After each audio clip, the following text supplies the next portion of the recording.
So we should, of course, talk about distance matrices, because we haven't had a chance to talk about that. So as a reminder, when it comes to matrices and graphs, there's 3 categories that you might encounter in terms of how you make your matrix. And so we've talked about 2 of them. So as a reminder, the first category is adjacency.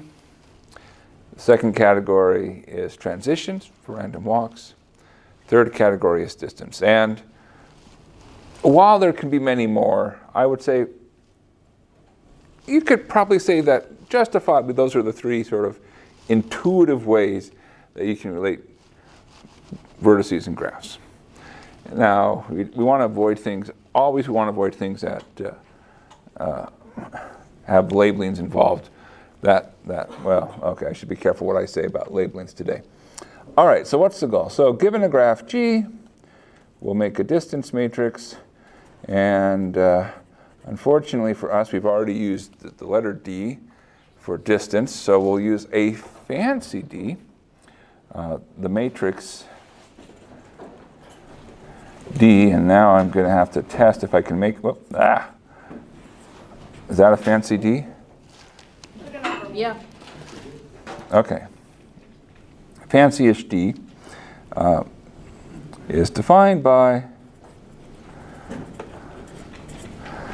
namely, you have the distance between, well, the entry, UV entry, is the distance in your graph of the pair of vertices UV. And automatically, we say, hold on a second. There's an issue here, I can see. What's our issue? Disconnected. Yeah, disconnected graphs are a problem. So we're going to add a little asterisk here and say, well, G is connected. Now, it turns out there's ways to get around this. Namely, you can change what your distance is. So I've done problems in the past where instead of distance, it's 1 over distance. Or maybe it's a half to the power of the distance. And so that's, if you have something that's infinitely far away, then it should justifiably be an entry of 0. And so there are ways to deal with related matrices where you don't have this issue. All right, cool. Now, let's try an example. How bold should we be for an example? 5 vertices? 6 vertices? 5. 5? All right. 5 vertices. So maybe we'll do the house graph. So the house graph looks like this. And it's called the house graph because it looks like a house. That's, most of the things in graph theory, they have good names. All right, well, we'll label our vertices, and in some way, it doesn't matter. As with all things here, the particular labeling is not the key because it changes the matrix only by permutation of rows and columns. So our distance matrix here will be the following. So let's have to be careful here. Now, some entries are pretty straightforward, namely the diagonal entries. What's true about the diagonal entries? 0. Yes, it does not take you very long to get back to yourself. You can do it in 0 steps. And I suppose I started our conversation assuming that everybody remembered what it means to talk about distance. But the distance is the minimal number of steps where a step is moving on an edge to get from one vertex to another vertex. All right, well, what's the distance from, say, vertex 1 to vertex 2? 1. 1 to 3? 1 to 4? 1 to 5? 2. And it is symmetrical. Okay, how about 2 to 3? 1. 2 to 4? 1. And 2 to 5. 2. Good. Okay, 3 to 4. 2. 3 to 5. 1. All right. And 4 to 5. 1. 1. All right, so there we go. There's our distance matrix. Now, the first thing that you'll notice is it's not sparse. And that's unfortunate. So for instance, if you wanted to compute the characteristic polynomial, the nice thing is that a lot of graphs which are sparse, it's very easy because you have lots of zeros. But here, you have very few zeros. And especially once you put, say, x's on the diagonal, which is what you do to compute the characteristic polynomial, there's no zeros. Ah, what a headache. Okay, well that's bad. But I'd also claim that this seems very counterintuitive. Now, I should justify that. So at least I'll say, this is just me. So I'll draw a picture of me. I'm like, counterintuitive. Well, my other arm is resting. But, this is my thinking mode. So why do I say it's counterintuitive? Well, the issue is, what should be important? So if I'm in a graph, what should be important to me? Don't think about the distance matrix right now. Just say, what's important? Yeah. In other words, how I'm connected to things, but in particular, I care about things which are nearby. So in like my social network, I care about my friends. Maybe I care about a friend of a friend. Okay, sure, if a friend of a friend has a baby, I might give them a like. I don't know. But if I have a friend of a friend of a friend of a friend, I don't care. It would have to be the world's most beautiful baby before I'd even look. But so the thing is, what do I care about? I care about things which are nearby. But what has happened with the distance matrix? And in particular, if you think about matrix multiplication. Yes? Far away things have more weight. Right. Far away things have more weight. Because when we've talked about matrix multiplication, in particular matrix times a vector, we're thinking of putting things on the vectors, numbers. And now all of a sudden it's like, hey, the far away things have a bigger influence on you than the nearby things. Is that why you did the reciprocals? Is that why you mentioned it? Because that would be a better... Well, right. That's one reason why. I do think that in some sense that's a more intuitive thing. However, is it a more useful thing? And so that hasn't been as studied. Because what do people do? Well, you can always define something, but people always say, but can you do something with it? And so for a long time, people said, well, okay, sure, you can define the distance matrix, but it doesn't seem like it's going to be very useful. And that was the state of the art for a while, until two people wrote a paper. And they said, oh, actually, it has something interesting about it. And so I'll give you their names. Just want to make sure I can spell them. Graham and Pollak.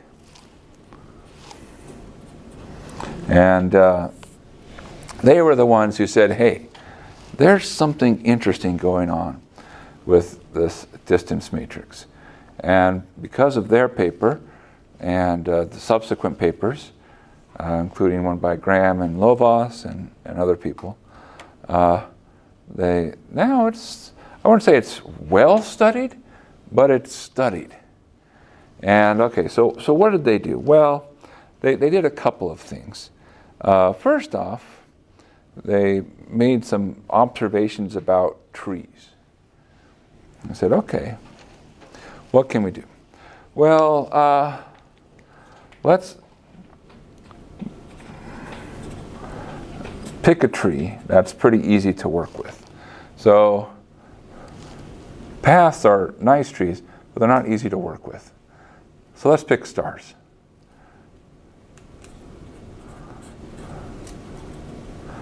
So there we have a star. All right, so K, 1, N, yeah. Okay.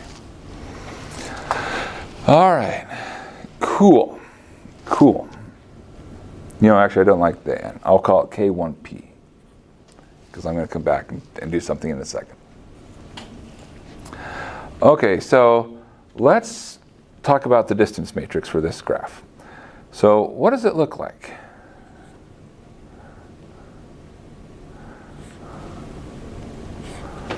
Well, a lot of twos, yes. So we can say, let's put the one special vertex in the first row, first column. We get 0. And then on the diagonal, we get 0. And then what else can we say? You get ones on the top and to the left, Okay. and then just twos everywhere else, really. And 2's everywhere else.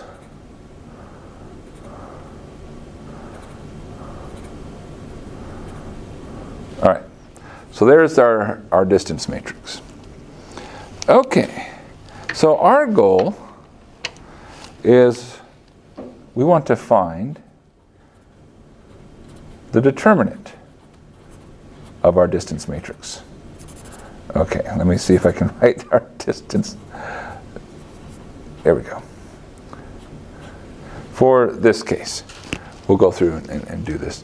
And I'll make a comment and then we'll be like, wow. All right. So, how can we find the determinant of this?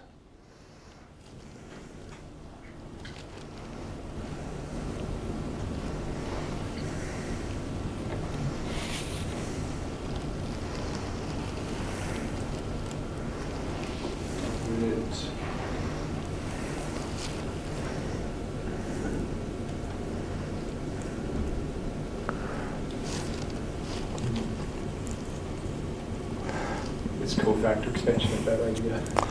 Probably. Yeah.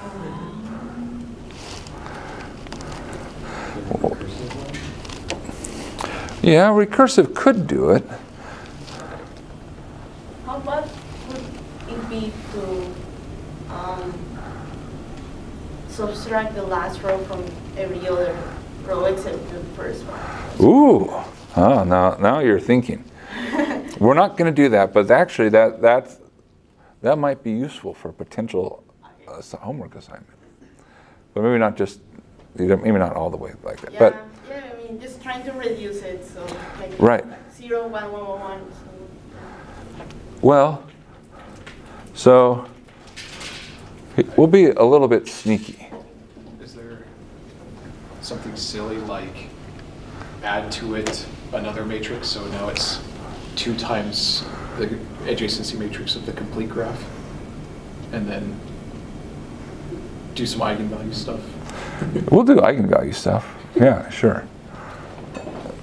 I mean, we can try some crazy eigenvalue stuff, but here's one thing we can try. Let's add 2 times the identity, because this is an easy thing to predict how it affects your eigenvalues. And so if we can figure out the eigenvalues, we can figure out the determinant. And so let's look at this matrix. Well, what does it look like? Well, it turns out it's a nice block matrix. 2 in the upper entry, all 1s, and then all 2s.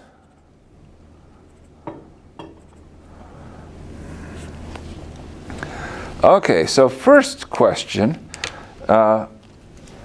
what's the determinant of this? Isn't there a formula for determinants of block matrices? Or It's not wrong. It's going to be Yet. 0. It's going to be 0 because A bunch of rows are the same. exactly, it's the bunch of rows are the same. And indeed, what can we say about the multiplicity of 0? Or maybe what can you say about the rank? 2. Rank is 2. So how many times do we have an eigenvalue 0? So 0 is an eigenvalue. In this case, well, it's p plus 1 by p plus 1 matrix, so p plus 1 minus 2. So p minus 1. And multiplicity. All right, good. So that's great. We've already gotten all but 2 eigenvalues. Cool.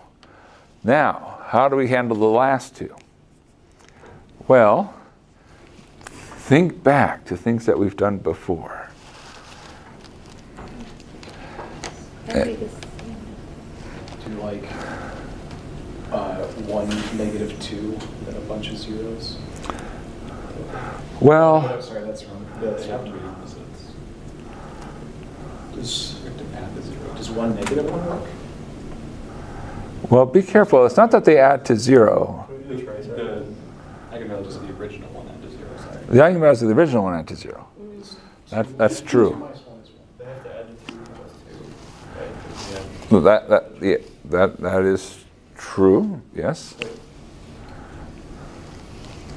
So when an eigenvector,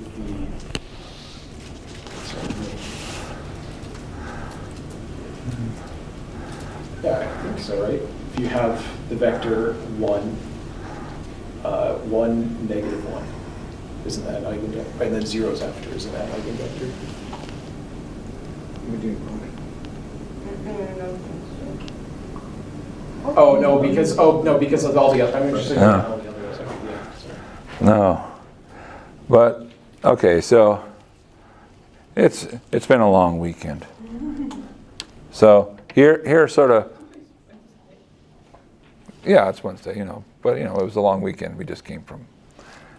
So what I'm thinking about is the notion of equitable partitions. And now we talked about that with graphs, but really the key with equitable partitions is you're just breaking up things into a nice block structure so that all row sums are the same. And, well, all row sums will be the same. So what's going to end up happening is it says, hey, find your row sums of your blocks.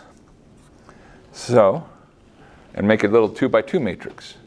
And these will be the eigenvalues of this 2 by 2 matrix are eigenvalues of your bigger matrix. And it turns out, in particular, if they're non-zero, there are last 2 eigenvalues.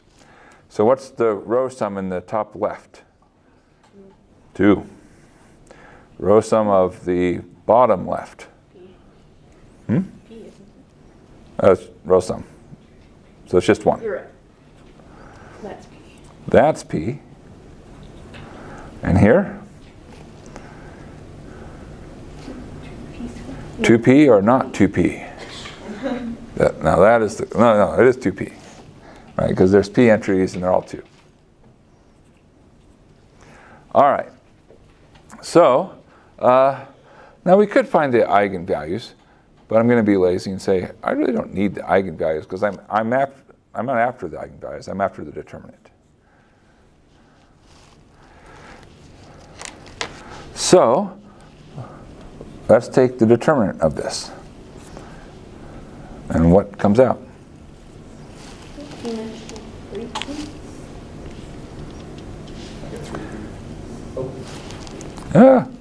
Wake back up. Yes. And now I'm double checking my work because I'm very nervous here. Yeah, yep, cool. Cool.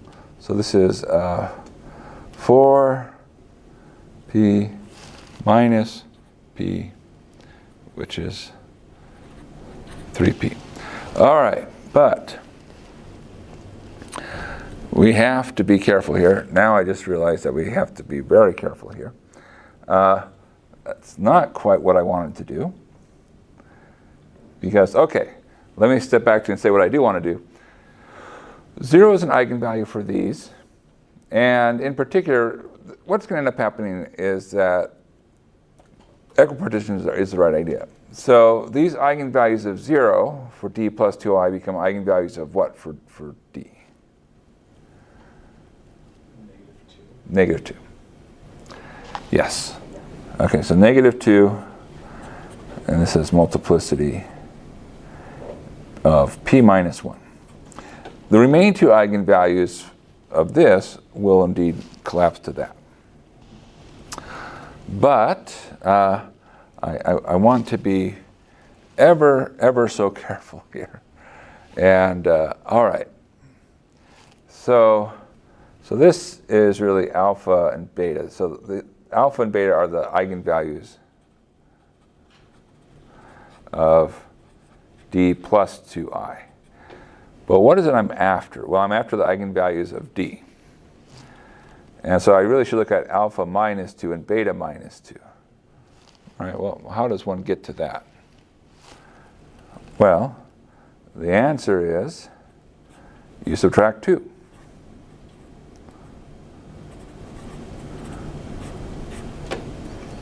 All right, and now this determinant is the one that we care about. So this is minus p. Okay, so here, this is the product of the remaining two eigenvalues for the distance matrix. So all together, so minus p product of the other two. I don't know why I have an extra O there.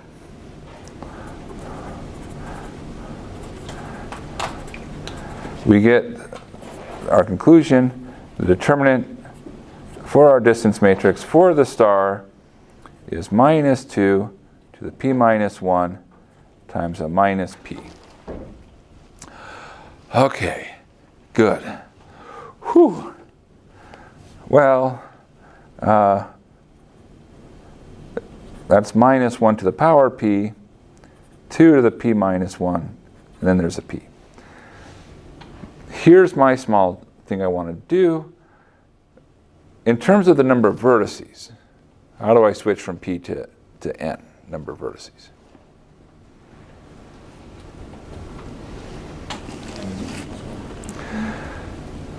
Yeah, so n is p plus 1.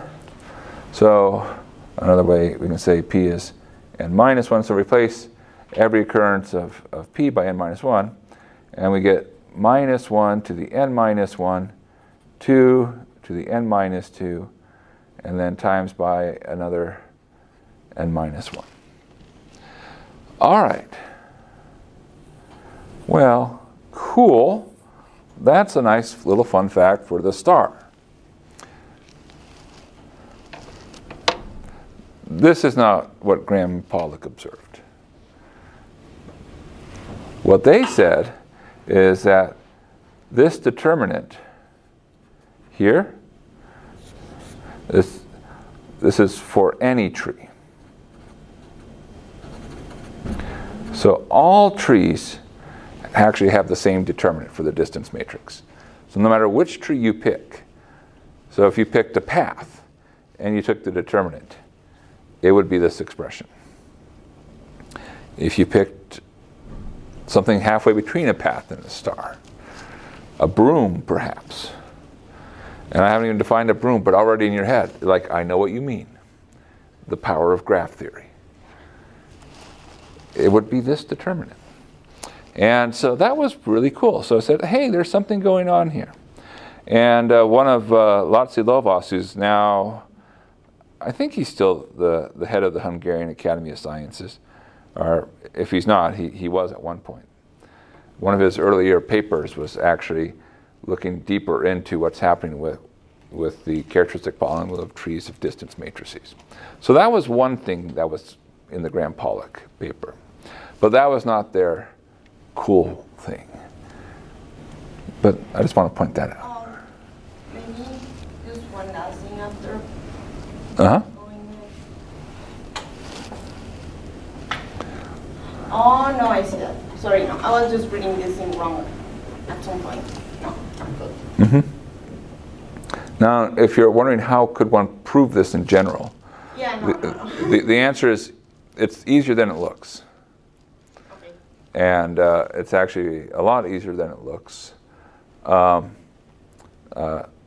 Induction. because you know what a tree looks like on one vertex, Yeah. and the formula holds. You know what a tree looks like on two vertices, and the formula holds. Actually, probably you should start at 2. Well, you can verify it starts at 0, and then starts at 1, holds for 1, holds for 2. There's not too many trees on 2 vertices, so it won't take you very long. And then the induction is to say, hey, I can do some simple row column operations without changing my determinant. And then it's just a matter of like, but where do you do a row column operation? Well, if you have a tree, what should you look for? Yeah, see? Yeah. So it's not a very startling thing. All right. So, what was their big result? Well, the real big result in the Graham-Pollak paper says, we have a good problem. And so they were interested in the addressing problem. And this goes back to, I talked about this last time, how AT&T kept throwing money at mathematicians. And so the mathematicians felt somewhat obliged to say, well, we'll give you something that says, hey, all this money you're throwing at us, it's useful for your telecommunication network. So what they wanted to do is they wanted to come up with a way to address things so that you could talk about moving things through a system. So let's start with something that we're familiar with, and then we'll go to less familiar. So we'll start with a cube.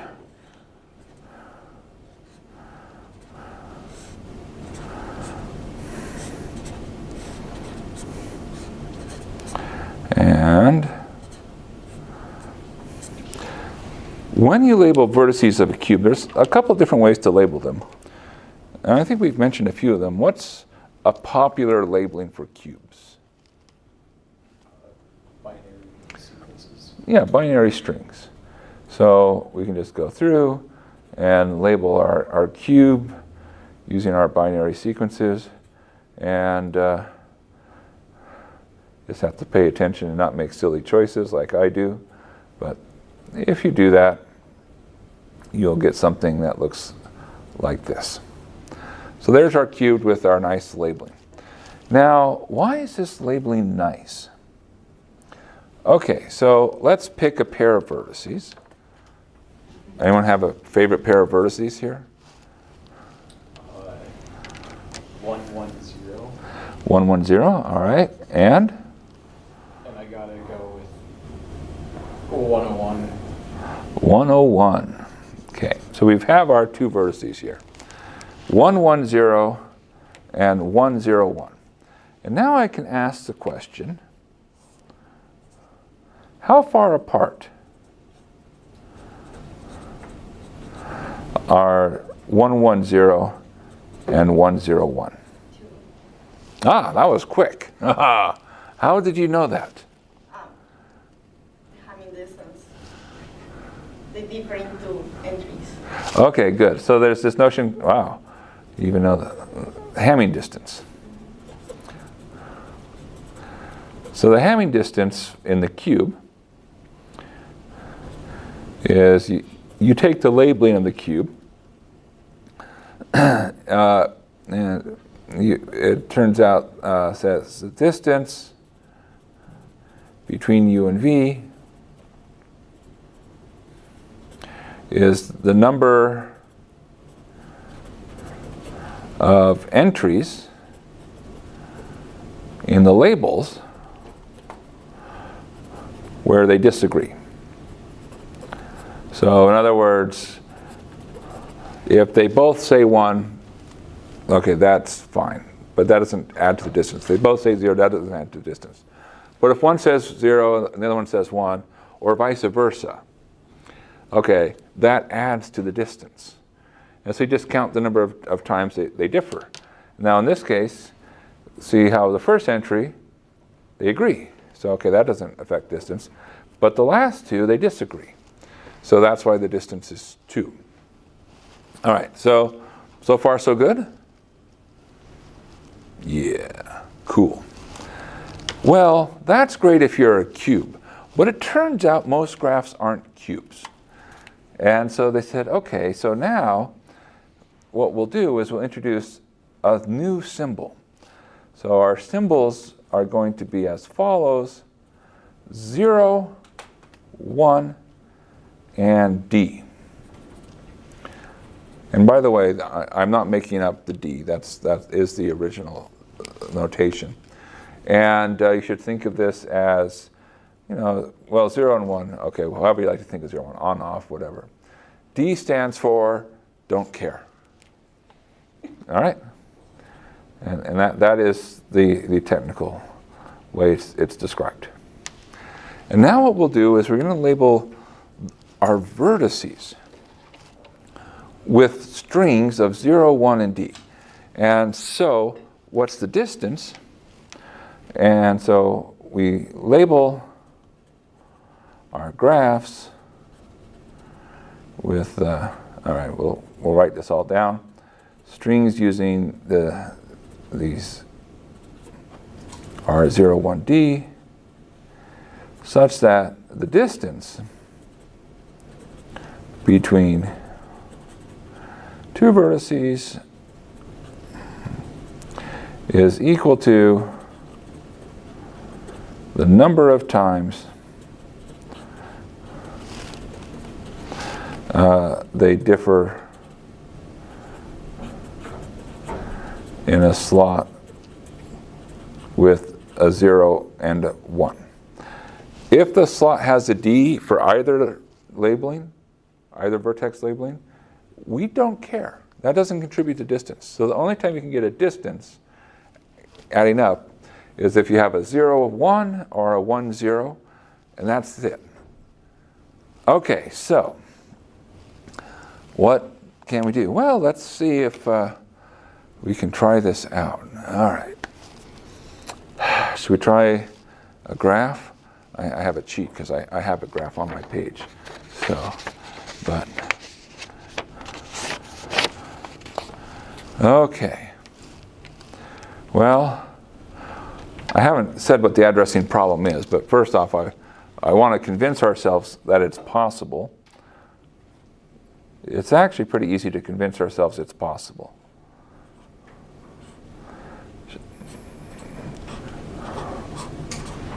So we'll do this graph, almost a house graph. So the question is, can there always be such a labeling? Now the Hamming distance shows, oh yeah, it's pretty simple for cubes. It's great, you don't even need the letter D. But can you somehow do better? Okay. But can you maybe not do better, but can you do it for non-cubes? Can we justify that it must exist?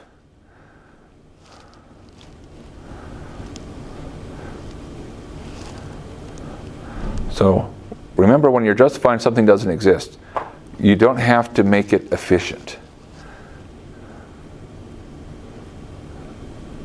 So oftentimes people try to be like, okay, I'm going to be smart. I'm going to be like really sophisticated. I'm going to be super duper efficient.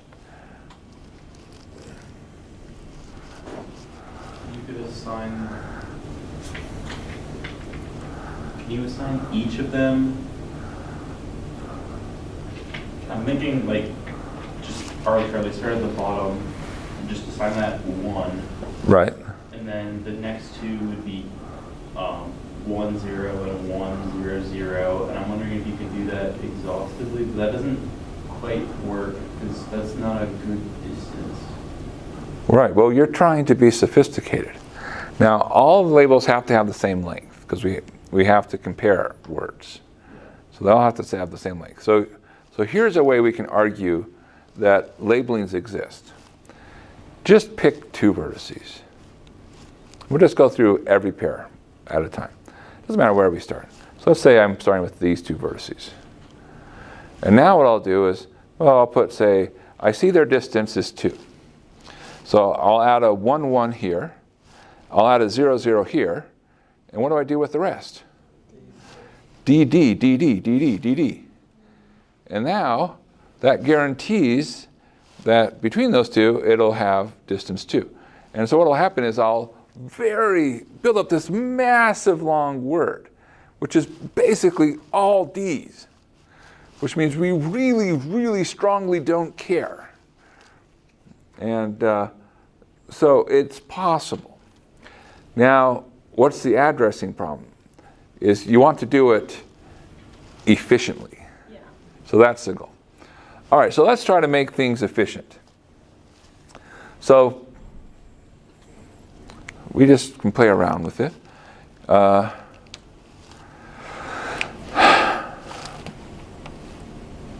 I don't claim to have any great ideas. Make this a 0. Start your word. 0. And what should we do? Well, we can say, look, let's start building up our distances. So, okay, we can make these all 1s in the first slot. And that's good. All right. Well, on to our next thing. Suppose we make that a 0. Well, And everything else also needs to be 0 on that. well, these have already distance 1, so these either have to be a 0 or a don't care. Or don't care. So we always want to be careful. So we can make these 0. What about here? 1. Okay, And then 1 again. and 1 again. All right. So we're doing pretty well. We have that locked in. We have that locked in. We still have to get all the way down to here. There has to be a difference in these last 2. Okay, so maybe put a...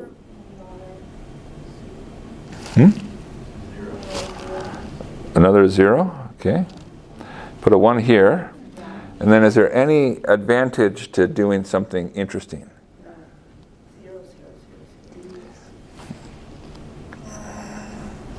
Do we care about how many D's we use? Nope. Okay. Nope. Everything's 0? Yes, I think that works. Because then your kitty We're not corner sure. ones are going to be only 1 apart from each other, but one distance is 2. Well, we can keep building things in. That's no problem. So if I add 0s, though, will that cause any problems? It doesn't come. Or should I add D's? I can add D's. We keep Let's add D's. for now. And now you have to make the other 2 points on the triangle. Okay. A 1 and a 0. And this one is super happy, so we can leave that as D's for the rest. Okay, so 1 and 0. And is there any... I'm confused by the use of the D in Mhm. the bottom of the triangle. Mhm. Because if it's 1, 0, 1, 1, then we care, because now it's distance 2 from the top. Because it differs in 2 places. But if it's 0, then it does matter. No, D is Wait. its own symbol saying that we're never going to calculate distance with D. Okay. As long as something has a D, we Okay. ignore that slot. Okay. Thank you. It's a nice The picture. computer was thinking about it. It's like, I don't know about that, Steve. You're, very suspicious. All right. So let's see. Is there any advantage to changing anything here? I think if we put this as a 1, that'll be useful. Because that way it'd be distance 2 from those. It'll be distance 2 from one of them, though. From one of them, not both of them. Well, okay, but that's better than nothing. Sure. Yeah. And You want D's if we make this as 0, no, because that differs in 2 slots. from where? Would be From the 1. Wait, no, 0. Yeah, 0. If we make this as 0, then it's good. because it helps here because it differs that in 2 slots. Oh, yes. And what about over here? If we make this a 1, Should be good. because then it'll differ in 2 slots from that one. Differs in 1 slot from here. The 11D1 and the 1111 term difference. These 2? Oh, that's okay. We just had more. We keep growing. Okay, so what distances are left? So we've identified this pair. Any other pair that we need to take care of? So we can put a 0 and a 1 and a bunch of D's. And how are we doing? The one on your left middle finger and the one to the right on the bottom. The 2 neighbors of the bottommost vertex. What about them? Are they also need to be? Oh, if we make this a 1, then we're okay, right? That's just a very thick one. And now are we good? Isn't there 10D, 1D, and all ones at the bottom? 10D. Other side. There. Ah, yes. So we'll add a 1 and a 0 and a bunch of D's. Okay. Cool. Now, in case you're wondering, is this best? The answer is no. It's not unique. It's not unique. I can give you one that's slightly better.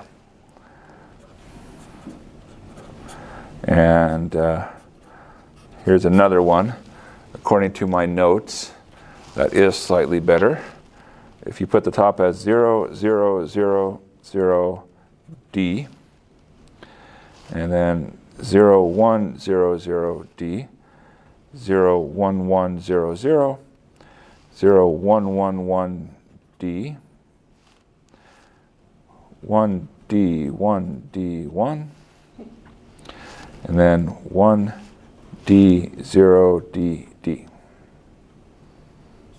That's a labeling that's shorter. Okay.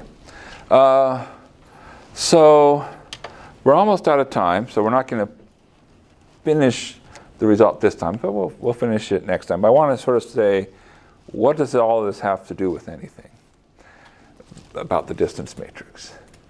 And the answer is, there's a beautiful connection to the distance matrix. First off, the non-distance matrix fact.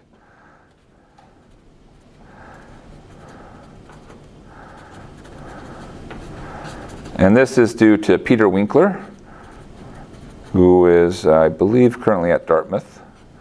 And he says, you never need more than number of vertices minus 1 for your label length.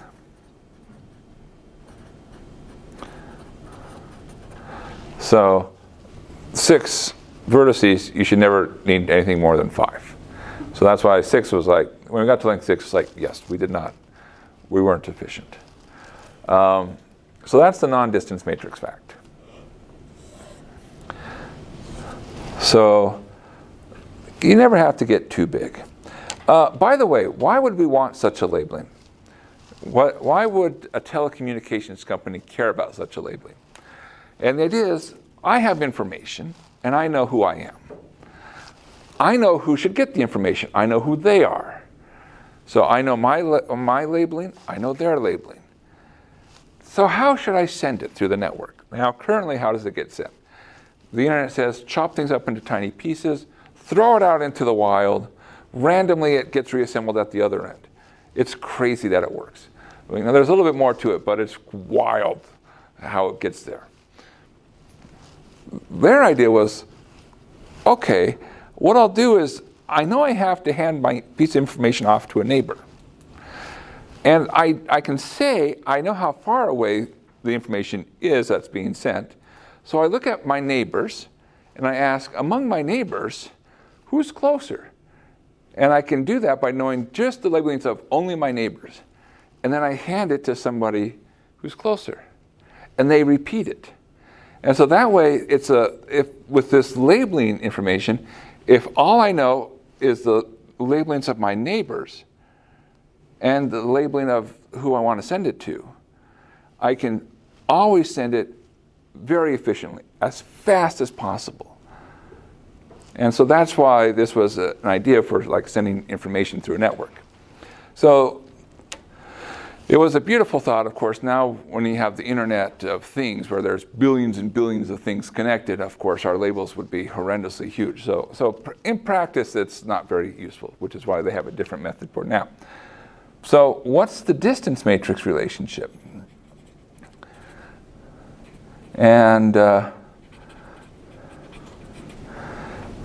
distance matrix fact, and this is the Graham-Pollak fact. And they said the following: your addressing, you need at least. So Winkler gave an upper bound, they gave a lower bound. At least the maximum of the number of positive eigenvalues of your distance matrix and the number of negative eigenvalues of your distance matrix. So this looks at something called the inertia, number of positive, number of negative eigenvalues. And they said, aha, you can tie in the addressing problem to the distance matrix. And that's simpler than it looks. There is actually a very nice connection. And so then, lo and behold, understanding the spectrum gave you a bound for addressing. And addressing is kind of the right problem. Because if you think about it, we said, hey, things are counterintuitive. Faraway things seem to matter a lot. Well, faraway things are harder to get the addressing just right. And so you somehow have to like, hey, that's going to be more involved in figuring out how your labeling goes for your individual vertices. So sometimes it's just knowing the right problem, and then you can make progress.